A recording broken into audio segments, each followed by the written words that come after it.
네, 안녕하세요. 다솔인의 티키타카 시간입니다. 오늘도 어김없이 오늘 수요일 9월 13일이고요.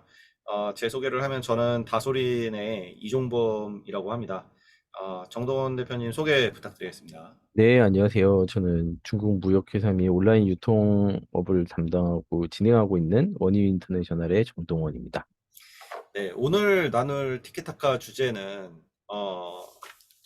일단 그 메타에서 페이스북과 인스타그램 회사죠. 그 서비스를 운영하고 있는 회사인 메타에서 그 서비스를 유료화 시키겠다라는 와, 발표를 했어요. 근데 이게 이제 우리나라를 얘기한 건 아니고 유럽에 대해서 유료화를 시키겠다라고 했는데 유럽 같은 경우는 지금 GDPR이라는 개인정보 엄청 보안이 빡빡한 그 보안법이 있는데 개인정보 보호법이 있어요. 근데 그 GDPR 때문에 이제 우리가 해외 웹사이트 같은 데 들어가면은 그 억세스라는 그 팝업이 항상 뜨게 돼서 올 억세스를 누르야 하는데 그게 이제 되게 보수적으로 짜여져 있어가지고 페이스북이나 인스타그램에서 메타 광고를 할 때 고객의 어떤 데이터를 기반으로 해서 개인화된 광고를 보낼 수 있는 타겟 마케팅의 굉장히 이제 핵심이잖아요. 그게 메타의 거의 매출을 책임진다고 봐도 될 것 같은데 근데 이거를 이제 유럽 쪽에서 GDPR을 어긴 거다라고 해서 개인정보법 어긴 거다라고 해서 과징금을 어마무시하게 때리고 있어요. 어느 나라에서는 하루에 뭐 몇십억씩 이렇게 과징금을 계속 때리고 있더라고요. 그래서 그거를 계속 되게 오랫동안 그래 왔고요. GDPR 있기 전부터 유럽 쪽에서는 그 페이스북에 대해서 과징금 매기겠다라고 하면서 과징금을 실제로 매겼고 그게 이제 되게 천문학적인 비용이다 보니까 이제 나중에는 이제 그 주가에도 영향을 끼치고 그런 얘기 한번 할 때마다 주가가 출렁출렁 거리는 거죠. 그래서 메타에서 요번에 그 대안으로 내놓은 게 유료화를 시키겠다. 어, 유튜브 프리미엄처럼 광고를 보지 않으면 되는 거 아니냐. 대신에 그럼 돈을 내라. 개개인이. 이런 전략인 거죠. 그래서 월 얼마씩 내면은 이제 유튜브나 그 페이스북과 인스타를 사용할 수 있는데 광고 없는 버전을 볼 수 있는 겁니다. 그래서 이런 부분에 대해서 좀 이야기를 나눠봤으면 좋겠는데, 이 페이스북에서 실제로 이제 많이 이탈을 하는 경우가 광고 때문에 이탈을 많이 하거든요. 어. 정동원 대표님은 어때요? 그 페이스북이나 인스타그램 볼 때 광고를 어떻게 느끼세요? 저도 페이스북과 인스타그램 두 가지를 다 하고는 있어요. 다 사용을 하고 있는데, 인스타그램 같은 경우에는 제가 이제 뭐 이제 피드를 보면서, 어, 여기 이거는 광고네라고 이제 의식을 하는 순간들이 좀 많이 있거든요. 음, 근데 오히려 저는 왜 페이스북은 이용을 하면서 광고라고 광고라고 이렇게 막 확 느끼면서 이제 본 적은 크게 없었던 것 같아요.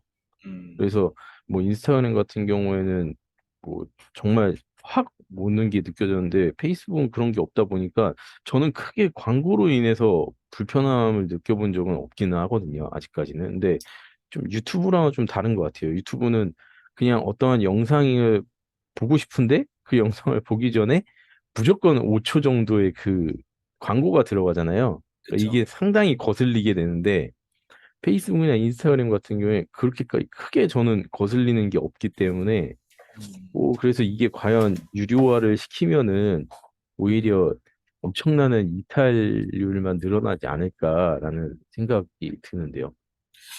그죠. 근데 되게 어쨌든 이 조치는 우리나라를 위한 조치는 아니고 아니고, 예, 유럽에서 과징금이 너무 천문학적인 액수가 나오니까 그러면은 이제 서비스를 접으라는 얘긴데 그렇죠.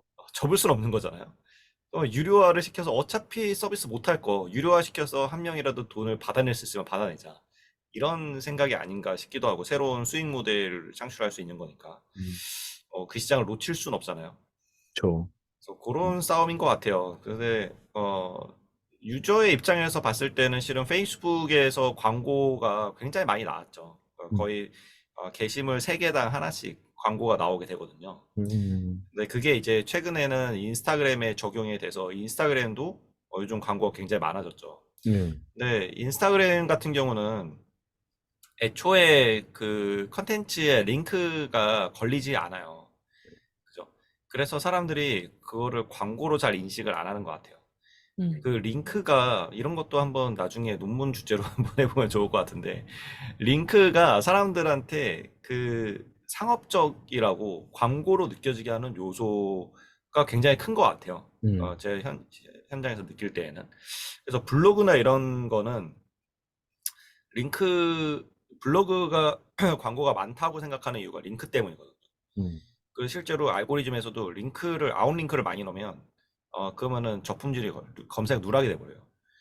그리고, 내 블로그 글을 링크를 시키더라도 똑같은 글을 계속 링크를 시키면은, 그러면 그것도, 어, 검색 누락이 되더라고요. 어, 근데 이제 인스타그램 같은 경우는 링크가 아예 안 먹어요. 광고를 하는 거 그쵸. 아니면. 프로필에서만 먹고. 네, 근데 페이스북은 본문에도 다 먹히잖아요. 그쵸. 링크가. 그러다 보니까 더 광고처럼 인식이 되었던 것도 같고요.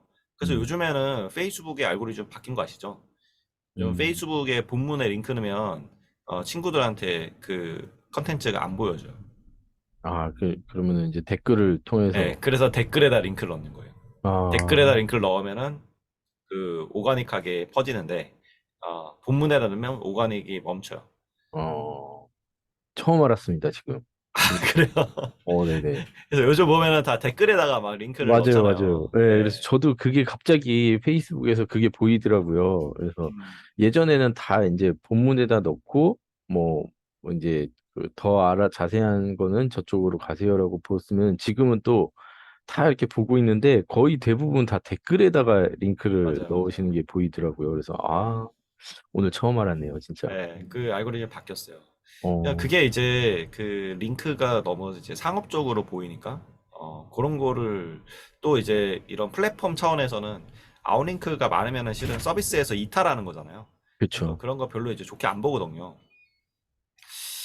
그래서 이제 서비스 안에 락인하려고 그러는 것도 있는 것 같은데요. 일단 그 메타에서 그렇게 조치를 한 거는 과도한 이 광고를 너무 무섭도록 음, 나한테 최적화시킨 광고를 보여주니까 음, 그거에 대해서 이제 조치가 나온 거죠. 음. 근데 진짜 그 메타 내부에서도 좀 의견이 많이 엇갈린 것 같긴 해요. 이게 처음에 페이스북도 시작을 할 당시에는 많은 유저들을 확보를 하면서 빠르게 확보를 하면서 그다음 이제 비즈니스 모델로 이제 뭐 광고 수익이나 이런 걸로 쭉 발전을 해나갔던 걸로 알고 있는데 그러면은 그 지금 유럽에도 가입돼 있는 그 엄청난 유저들이 있을 거고 이들이 이탈을 한다면은 진짜 굉장한 타격이 저는 있을 것 같긴 하거든요. 그러면은 그런 유저들을 확보한 상태에서 새로운 비즈니스 모델을 찾아보자는 쪽도 분명히 저는 있을 것 같거든요. 제 생각에는. 그래서, 그죠? 저는 일단 그런 사태가 만약에 발생했다라고 하면 그 페이스북한테 그 손해가 끼치기보다는 유럽 전체에 그죠. 네. 피해를 입히자 그 자충수죠. 왜냐면 그 오픈 AI가 챗GPT를 내놨잖아요. 근데 네네. 여기에도 동일한 이슈가 있었어요. 이 음, 저작권이 이게 충분히 해결되지 않은 거다.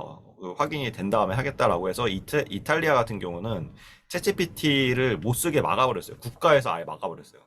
막았더니 어떤 일이 발생을 했냐면 이 이탈리아 사람들이 그 열받은 거예요.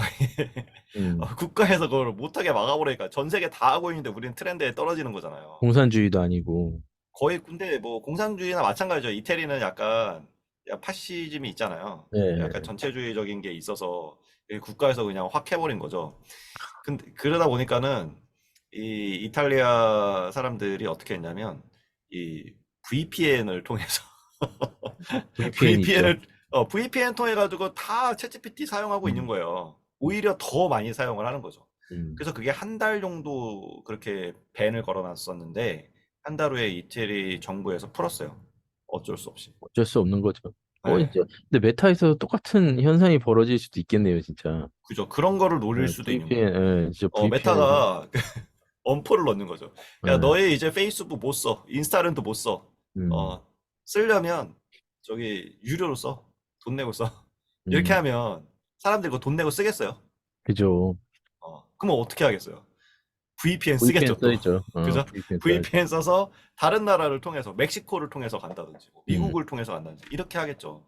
지금 중국에서 페이스북이랑 인스타그램 안 막아놨잖아요. 되죠. 네, 안 네, 되죠. 뭐, 심지어 네이버도 안 되고, 다음도 안 되고, 네네. 카카오도 안 되고, 다 안 되잖아요. 음, 그래 놓고 자기네들 거 이렇게 똑같이 만들었잖아요. 자기네 거 쓰라고. 음. 예, 이제 정보를 통제하려고 그렇게 하는 건데, 이미 뭐, 다 VPN 쓰고 있죠. 예, 다 VPN 써가지고 페이스북 가입하고. 그래서 우리나라에서 메타 광고 할 때 언어 설정을 한국어로 안 해놓으면 한국에서 광고를 할 때 중국 사람한테 노출이 돼요. 어, 하도 그, 우리나라로 그, 가입한 사람이 많아가지고. 어, 워낙 인구가 많으니까. 그쵸, 그래서 그쵸. 이러한 일이 벌어지거든요. 약간 뭐 풍선처럼 이렇게 누르면 이쪽이 커지고 하는 것처럼. 그래서 저는 어 약간 이제 광고 저희 마케터 입장에서는 아쉬운 면이 있죠. 그 유럽이 만약에 그렇게 되면은 유럽을 타겟으로 광고는 이제 못 하는 거잖아요. 그쵸. 네. 그렇다고 해서 그러면은 뭐 다른 대안이 있느냐?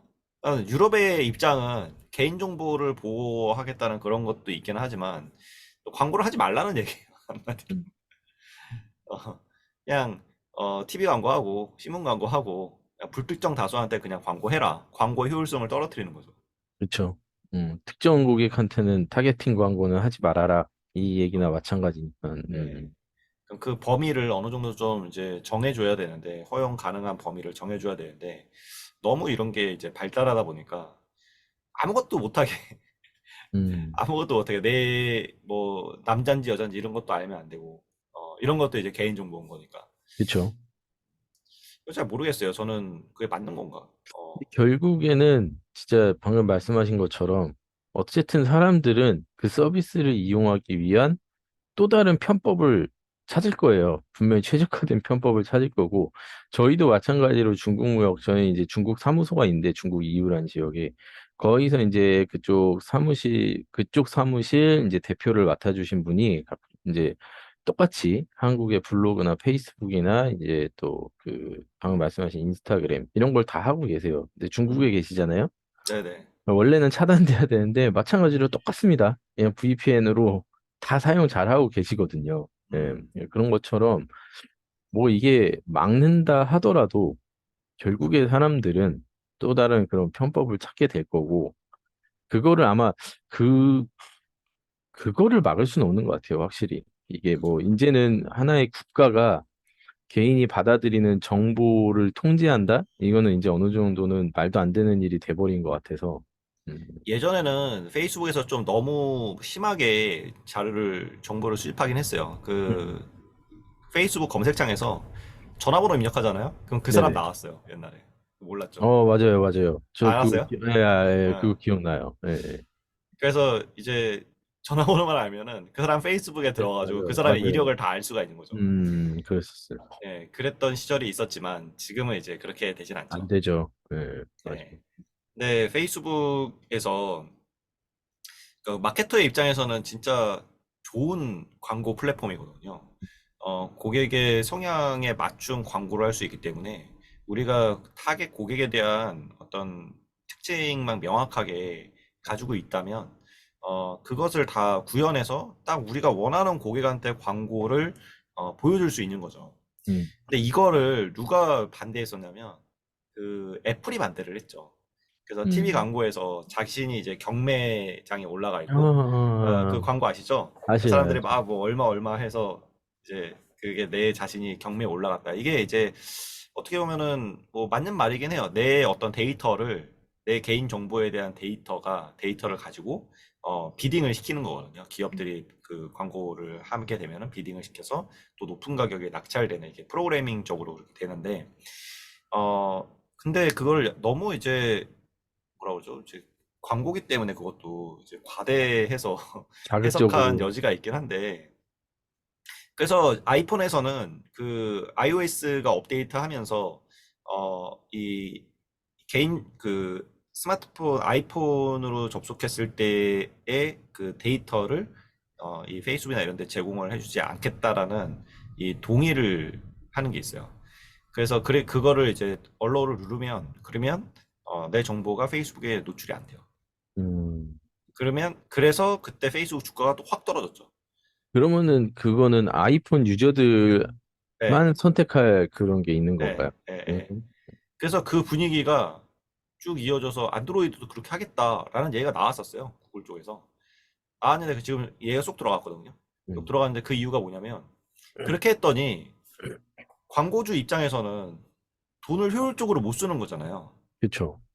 그래서 어, 아이폰 쪽에는 광고를 안 하기 시작한 거예요. 광고를 끊어버리는 거. 광고를 음. 끊어버린 거죠. 그래서 광고 수익이 확 떨어진 거죠. 애플이라고 뭐 별 수 있어요. 광고 수익이 메인일 텐데.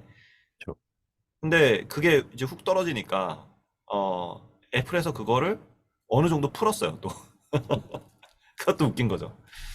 그래가지고 근데 처음에 막았을 때에도 그게 사람들 사이에서는 뭐 이렇게 다 안 된다 이렇게 했지만 실은 전환 광고에 대해서만 안 되는 거예요. 전환 음. 광고를 6개인가까지밖에 세팅을 못 하게 돼 있어요. 근데 일반적인 기업은 전환 광고를 이렇게 6개 전환을 이제 6개씩 이렇게 세팅해 놓 그 이상 세팅해 놓는 경우는 거의 없거든요. 오히려 거의 하나도 안 써요.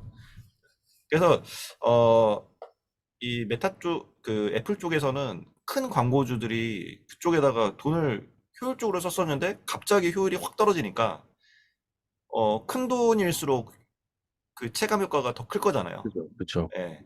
그러다 보니까 그런 의사결정하는 사람들이 이제 그럼 애플 하지 마. 안드로이드에 더 해. 안드로이드는 수익이 더 커지고 애플은 떨어지고 그러다 그렇죠. 보니까 이거 이제 발등 애플이 떨어져서 다시 연 거죠. 그래서 예, 그런 거, 저는 그런 거 같아요. 뭐든 뭐 환경이든 뭐든 이게 약간 어느 정도 이제 그 중간이 필요한 건데 음. 중간선이 있는 거잖아요. 그쵸. 뭐 사회활동을 하던 뭘 하던 그게 되게 중요한 거긴 한데 이제 모든 과유불급이라고 너무 왠지. 그쪽으로 파면은 다른 데에 또 피해가 생기고 이런 게 생기는 거거든요.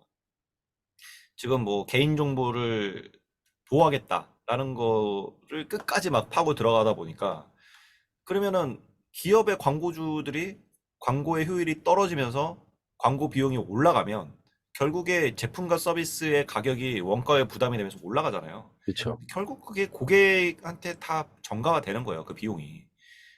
반대로 효율적인 마케팅을 하게 되면은 광고 비용을 덜 쓰게 되고 로아스가 좋아지니까 그러면 그게 마케팅 비용 그 원가에 어떤 포함이 음. 되면서 제품 가격이나 이런 게 오르는 뭐 내릴 일은 없죠. 항상 어떤 기업이든 내릴 일은 없지만 오르는 그 속도를 줄일 수는 있죠. 그쵸. 음. 아니면 또 부가적인 혜택이 갈 수도 있는 거고요. 그 부분에 있어서. 음. 그래서 이게 어느 정도 이제 중간에 타협점을 찾는 게 되게 중요한데 뭐 이게 자연적으로 그렇게 되는 것 같아요. 지금도 어떻게 보면은 너무 과도하게 가다 보니까 애플 쪽에서 이 매출이 안 나오니까 다시 또 이걸 또 풀고 그래서 이제 중간점을 찾아가는 거겠죠. 이게 사실 처음에 시작할 때부터 뭔가 이렇게 딱 정해놓고 시작하면은 사람들이 몰랐을 텐데, 음, 이게 이제 일단은 그 어떠한 하나의 그런 맛을 알아버리니까 그거를 다시 없애기가 그쵸, 정말 쉽지가 않은 거죠. 이미 그쵸. 정말 적은 비용으로 엄청난 효용을 내서 나는 이만큼 매출을 올린 케이스가 있으면, 음, 근데 그게 어떠한 시스템을 통해서 막혀가지고 그거를 할 수가 없다라고 한다면은 진짜 예전에 했던 그 효용성을 느껴봤기 때문에 뭐 과감하게 그냥 아이씨 나는 그냥 안 해버릴래라고 생각을 할 수도 충분히 있는 거죠. 그쵸. 네, 근데 어떤 플랫폼 비즈니스든 광고 수익이 가장 커요. 맞죠. 네이버도 광고 수익으로 다 돌아가고 있는 거고요. 그렇죠. 예, 네이버가 아무리 좋은 서비스를 제공한다고 해도 광고가 없으면 광고 수익 모델 없으면 우리가 그 검색 엔진에 대한 이 혜택을 받아가지 못하죠. 못하겠죠. 예. 뭐 메타도 마찬가지죠. 처음에는 광고가 없었다가 나중에 이제 나스닥 상장하고 나서 광고 시스템 개발해서 그렇게 이제 시작이 된 건데 우리가 무료로 사용하고 있는 이런 서비스들은 기업에서 실은 돈을 대신 지불하고 있는 거거든요. 그쵸. 이 트래픽 비용이라든지 이런 게 어마무시하게 들어가는 거예요. 맞아요. 요즘에도 이제 챗GPT 이런 것도 우리가 그냥 무료로 쓰고 있지만 하루에 10억씩 까인대요. 음, 10억씩 오픈해서 돈을 내고 있는 거예요. 근데 그게 얼마나 지속이 되겠냐는 거죠. 광고가 붙지 거기, 않으면.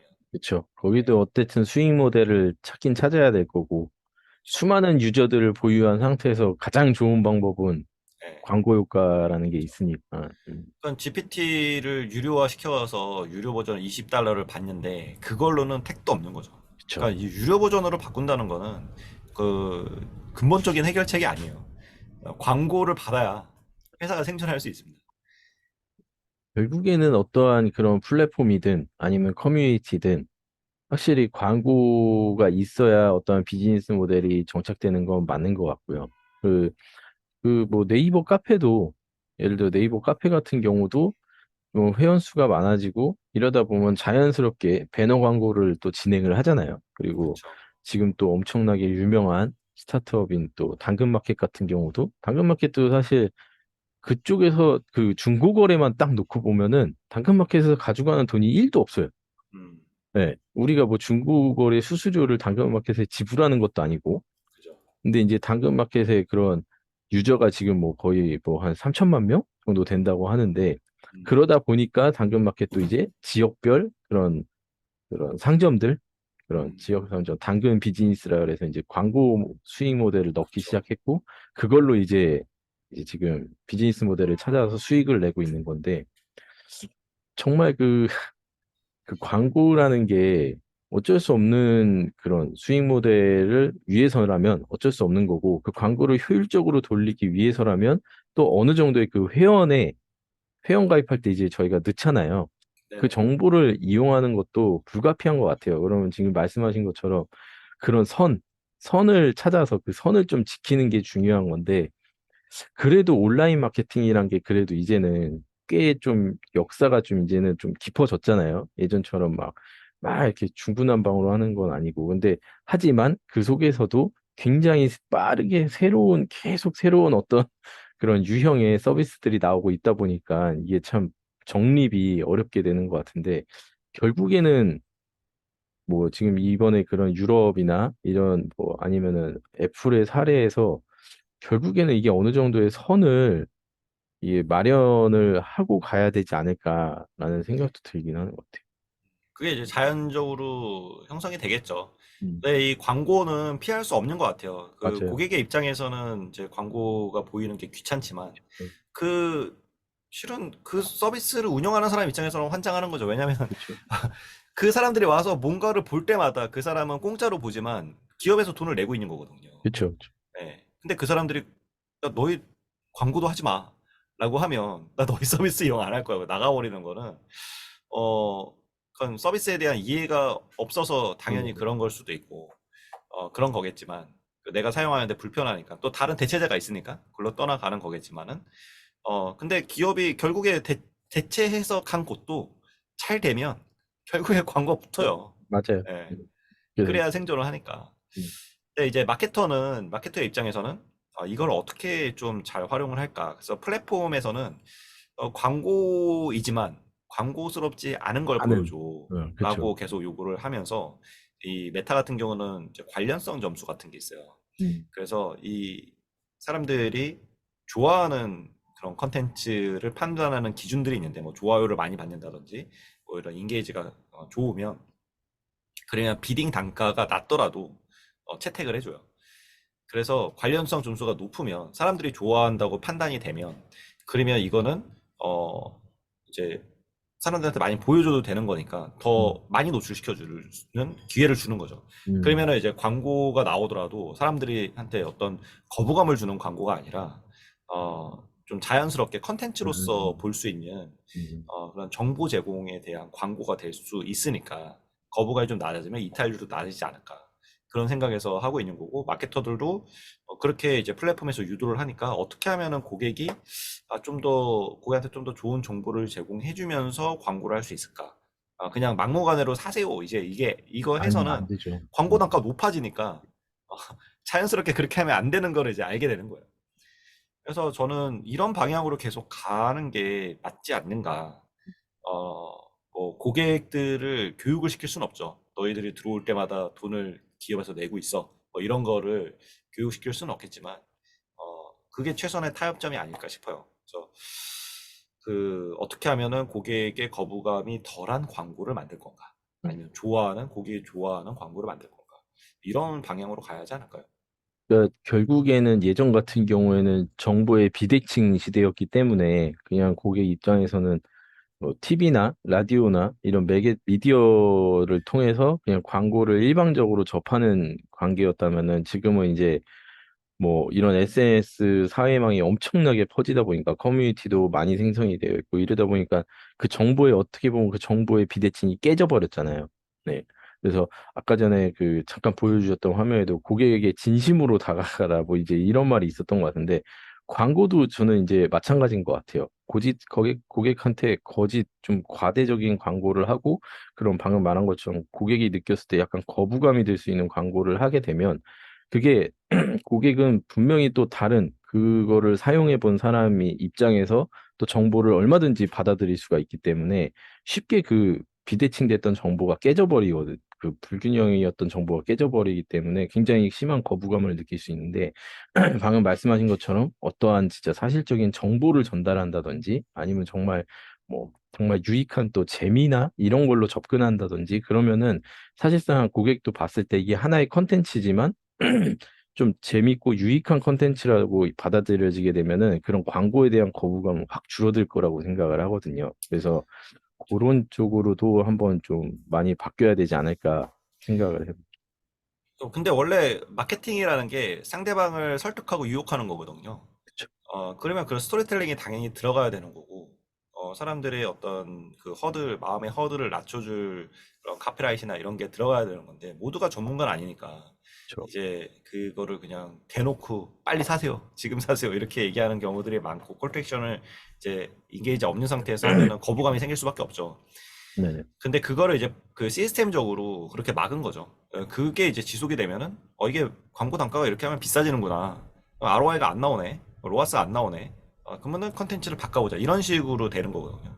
저도 이제 컨설팅을 하거나 이럴 때, 너무 그 고객의 여정에 따른 어떤 설득을 해야 되지. 그냥 막무가내로 지나가는 사람한테 전단지 나눠주듯이 이렇게 하면은 효과가 있을 수가 없다라고 얘기를 음, 해줘요. 그래서 근데 만약에 지금 유럽에서 하는 것처럼 다시 예전으로 돌아간다. 음, 그러면 그러면은 이제 그냥 음, 다시 똑같이 예전으로 돌아가는 거예요. 그냥 콜트액션 하고 설득 없이 그냥 막 하는 거죠. 불특정 다수한테 하다 보니까 그럴 수밖에 없는 거죠. 그래서 이 부분은 뭐 아직 우리나라가 그걸 따라가지 않고 있기 때문에 참 다행이라고 생각을 하는데, 네.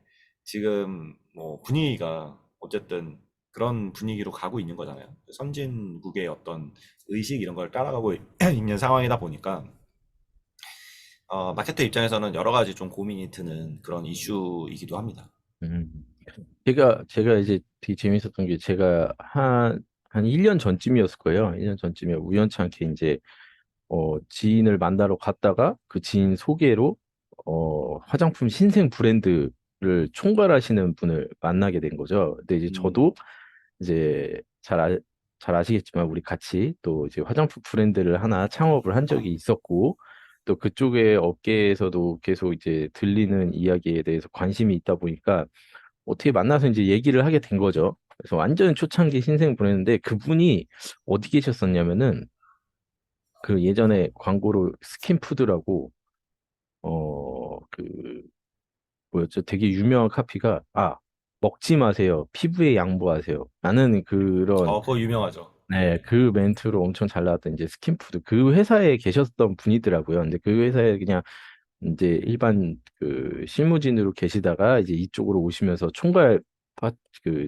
업무를 맡게 되신 분이었는데 그래서 이제 그분이 처음에 그 제품을 런칭하면서 뭐 이제 어떻게 방향을 잡아야 될지 되게 고민을 하시더라고요. 근데 그 화장품도 컨셉이 약간 비슷했어요. 그 스킨푸드랑. 여기도 푸드랑 연관지어서 이제 개발을 하시더라고요. 그래서 그러면은 좀 나중에 어차피 마케팅 방향은 인스타로 하실 거 아니냐. 인스타 공부에 좀 초반에 집중하실 거 아니냐. 비용이 없다 보니 그렇게 해야죠라고 해서 그럼 인스타 광고 하실 때 조금 이제 고객 그 인터뷰나 고객 조사를 한 다음에 조금 약간은 좀 요새는 그런 재밌는 요소가 들어간 광고가 그런 쪽으로 좀 고민을 해보셔라.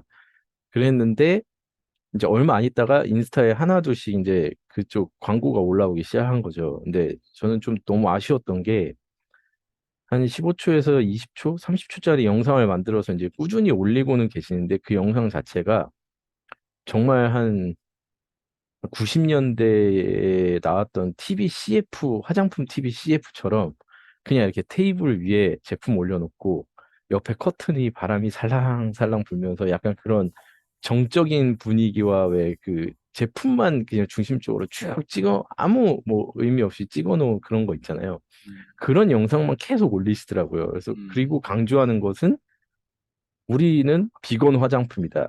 음.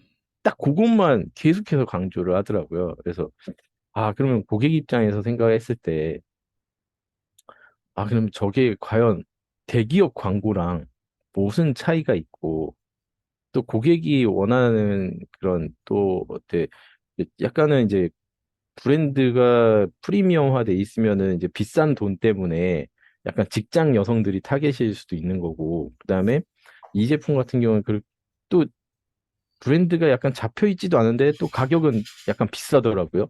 그러면은 이게 타겟 자체가 또 명확하고 이래야 되는데 그럼 그들이 원하는 문구는 뭘까라고 생각을 해서 좀 그런 광고를 좀 어차피 왜냐면은 이분들이 그 영상을 만들고 이럴 때 이미 인력과 시간과 비용과 돈은 다 들어간 거니까 그러면은 그렇게 좀 고민을 해가지고 좀 찍었으면 어떨까 싶었는데 결국에는 계속 그런 대기업에서 광고를 하듯이 그런 거기다 뭐 모델이 있는 것도 아니고 정말 제품만 딱 놓고 계속 그렇게 촬영을 해가지고 올리시더라고요. 근데 그러고 나서 이제 한 1년 정도가 지나서 지금 소식을 들어봤더니 이제 그쪽 총괄 맡았던 분은 이제 책임을 지고 물러났다라고 하시더라고요. 그래서 매출이 좋은가를 여쭤봤더니 지금 뭐 거의 뭐 그 유통 관리도 제대로 안 돼가지고 가격도 다 무너져 있고 이미 예. 그리고 브랜딩 자체가 이제 비건 화장품이다 보니까 그쪽으로 나가려고 했는데 그것도 잘 안 된 상황이고 그리고 공구 쪽으로도 초반에는 반응이 좀 있었나 봐요. 공구의 인플루언서 하나를 잡아서 그분이랑 같이 이제 브랜딩을 하고 좀 확장을 시키려고 했는데 그것도 잘 안 된 상황이고 그래서 이제 거의 뭐 지금 재정비에 들어갔다라고 하더라고요. 전체 재정비에. 예, 그래서 요즘은 대기업도 그렇게 안 해요. 대기업이 더 잘해요. 그러니까요. 대기업이 SNS 마케팅 훨씬 더 잘합니다. 그러니까요. 오히려 그 이런 스타트업이나 이런 쪽이 그 더 못해요. 다 이상하게 해요. 그래서 음, 지금 깜, 얘기한 거는 지금 딱 제가 들으니까 아 아트했구나. 그래서 이쪽에서 얘기하는 게 이제 아트했다는 음, 얘기가 있거든요. 깜짝 그러니까 놀랐습니다, 진짜. 자기의 어떤 그 뭐 철학을 만족시키기 위한 음, 그런 작품을 만든 거죠 한마디로. 그러니까 그 되게 공급자 입장에서의 광고인 거죠.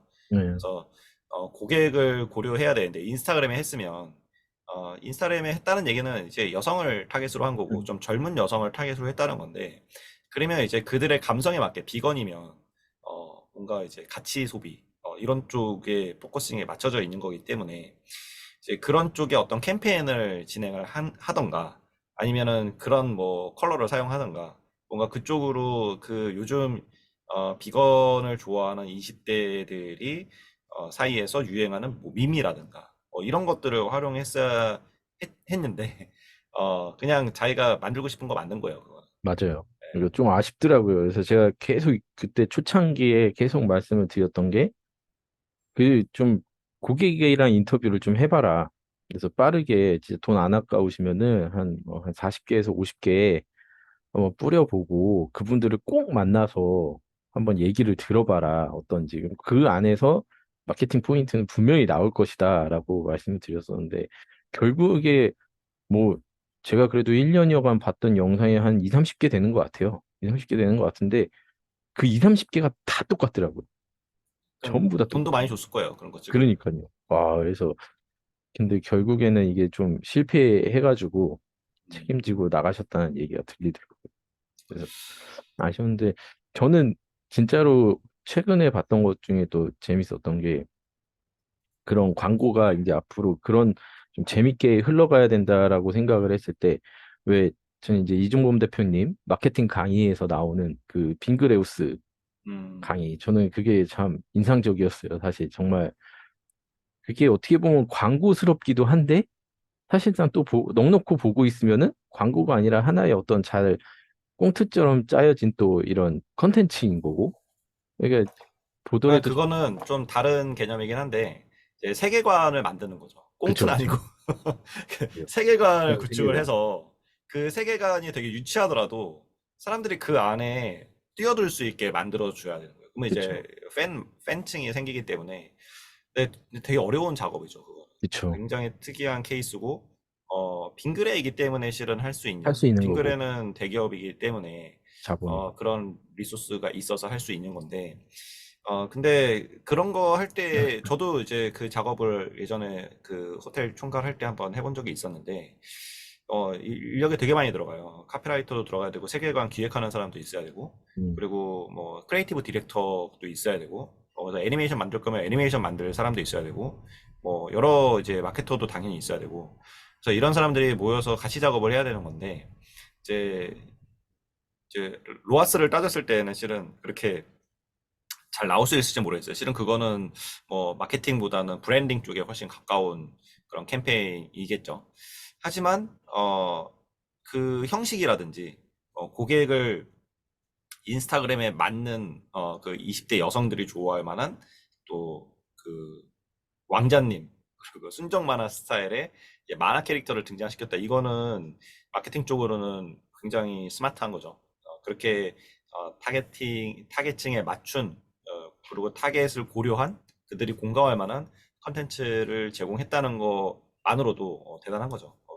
캠페인 자체가 굉장히 성공적인 이야기긴 하지만 그래서 결국은 고객들이 이런 광고를 봤을 때 실은 그 광고를 보고 거부감이 느껴져서 그거에 대한 조치로 뭐 개인정보법이라든지 이런 게 이제 나오면서 강화가 되는 거고 이제 그런 사이에서 우리 마케터들은 어떻게 해야 하는 것인가를 음, 봤을 때에는 결국 광고스럽지 않은 컨텐츠를 올려야 되고 대신 거기에는 광고라고 찍혀 있어야 돼요. 그쵸. 제가 요즘에 이제 제일 최근에 많이 듣는 얘기가 그거예요. 블로그 마케팅을 하던 뭘 하던 거기에 이제 공정위 문구를 넣게 돼 있거든요. 이 글은 광고고 아유, 어, 돈을 받고 쓴 소정의 글이다. 지금 이렇게 쓰게 돼 있어요. 근데 이거 안 쓰고 하는 방법 없어요? 라고 물어보는 그런 클라이언트가 엄청 많아요. 이거를 응해주는 사람도 있겠죠. 안 걸리면 되는 거 아니야? 뭐 이렇게 할 수도 있겠죠. 근데 걸리면 작살 납니다. 그죠. 그동안 쌓아온 이미지도 날아가는 거고, 아니요, 그 정도가 아니에요. 그 정도가 아니라 공정위한테 그게 공정위가 분기마다 한 번씩 그렇게 점검을 해요. 음, 근데 시범 케이스로 대기업, 뭐 중소기업, 뭐 이렇게 식으로 소기업 해가지고 다 하나씩 겁니다. 걸리잖아요? 그러면 어, 과징금이 몇 억대요, 몇 억대.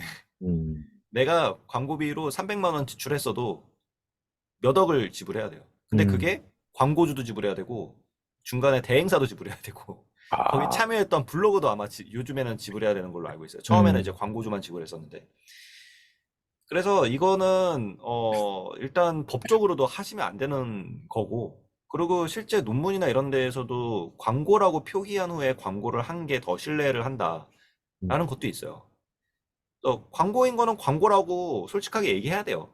음, 그게 더 대신에 그 정도의 자신감은 있어야 되는 거죠. 내가 광고라고 얘기했음에도 사람들이 설득이 되는 뭔가 이거를 통해서 구매를까지 여정으로 끌고 갈 수 있는 그런 컨텐츠가 상위 노출돼서 광고를 하면은 그거는 훨씬 더 효과가 큽니다. 근데 그거를 굳이 뭐 광고가 아닌 것처럼 하는 건 좋은데 광고가 아니라고 거짓말하는 거는 다른 얘기죠.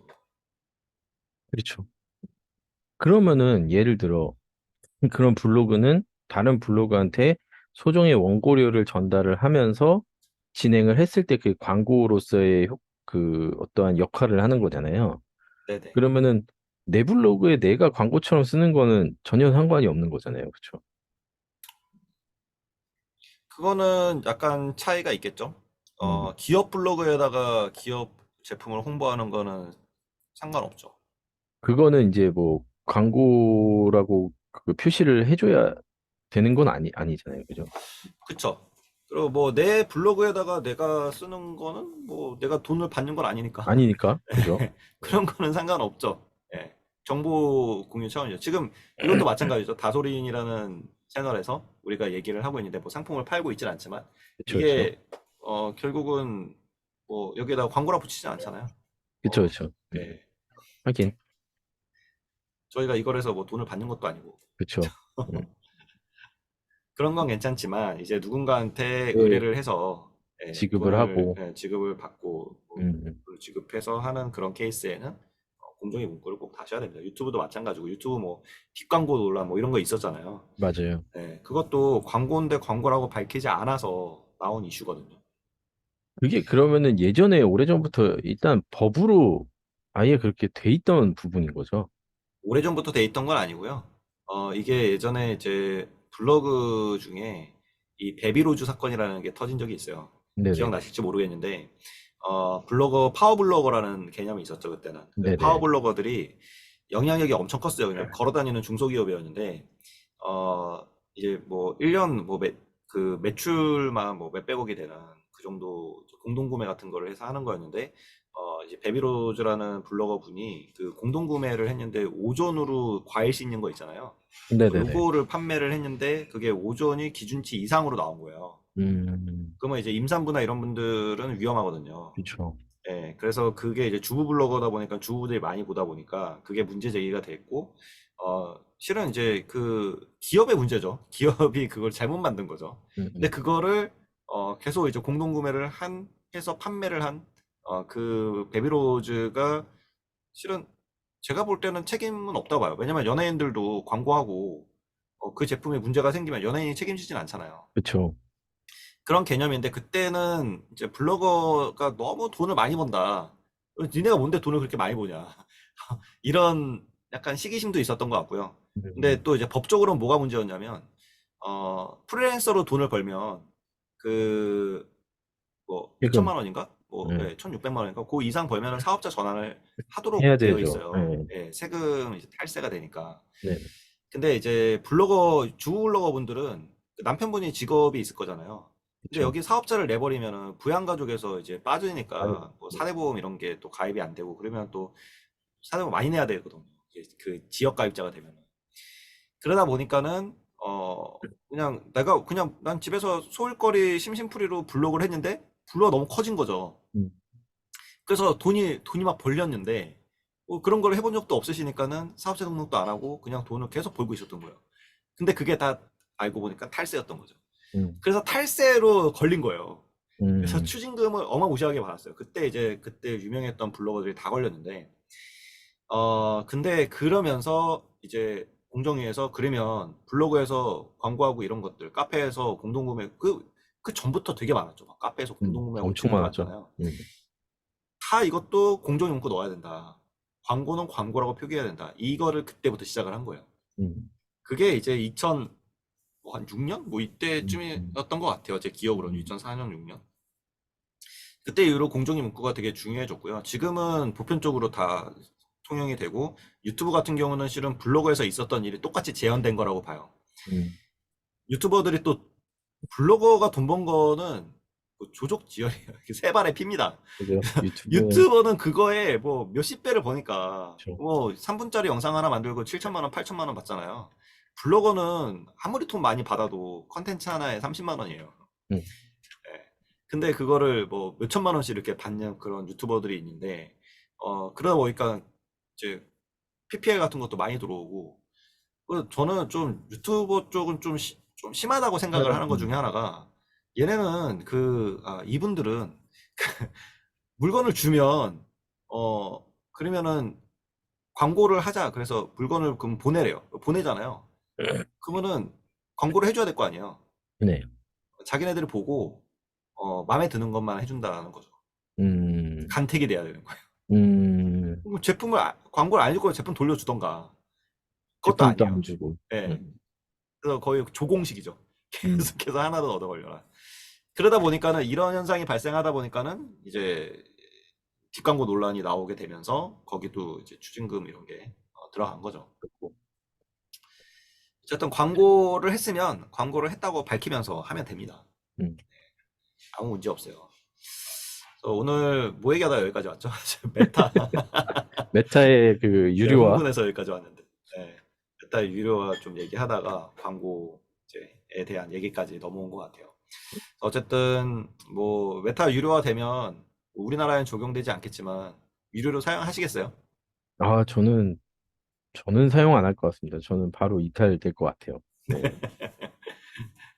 저도 그럴 것 같습니다. 네, 네네. 차라리 뭐 그거를 유료로 사용하느니 분명히 또 그거에 맞는 또 다른 SNS 서비스들이 있잖아요. 분명히 뭐 네네네. 대체제가 있기 때문에 뭐 크게 막 메타에 목매달고 그러진 않을 것 같아요. 유료화까지 해가면서 돈을 내가면서. 네. 네, 오늘의 티켓타카는 이렇게 마무리하도록 하고요. 네, 금요일에 또 뵙도록 하겠습니다. 네. 네, 좋아요와 구독 부탁드리도록 하겠습니다. 좋은 하루 네, 보내세요. 감사합니다. 네, 감사합니다.